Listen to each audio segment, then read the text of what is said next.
मंडप सजवनी, घरी माई हो तो के बोलवनी, घरी माई हो तो के बोलवनी। फूल झालर से मंडप सजवनी, घरी माई हो तो के बोलवनी।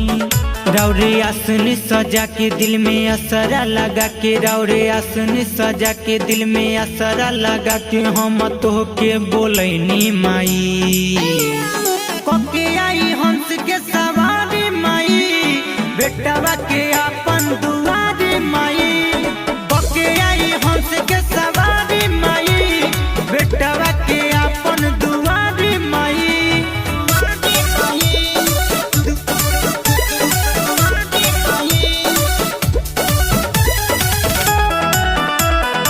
Music by Shyam Dubey.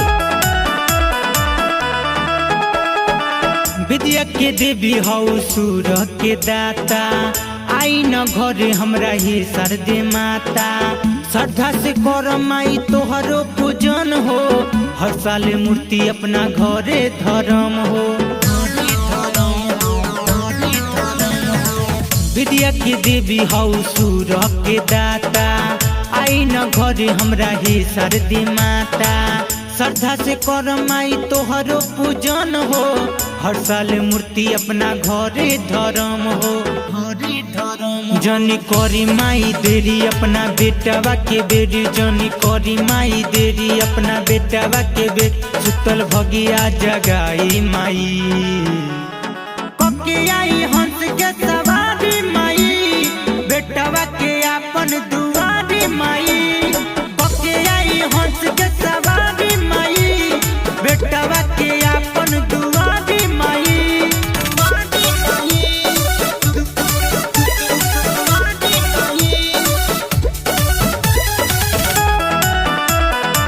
Music by Shyam Dubey. रजनी सियाद माई भजन गावेला, रंगीला गुड्डू ओकरा संगे रहेला। मणिकांत पे दर्दी माई लिखले बा गीत हो, लागल बा ओकरा माई तोहरे से प्रीत हो।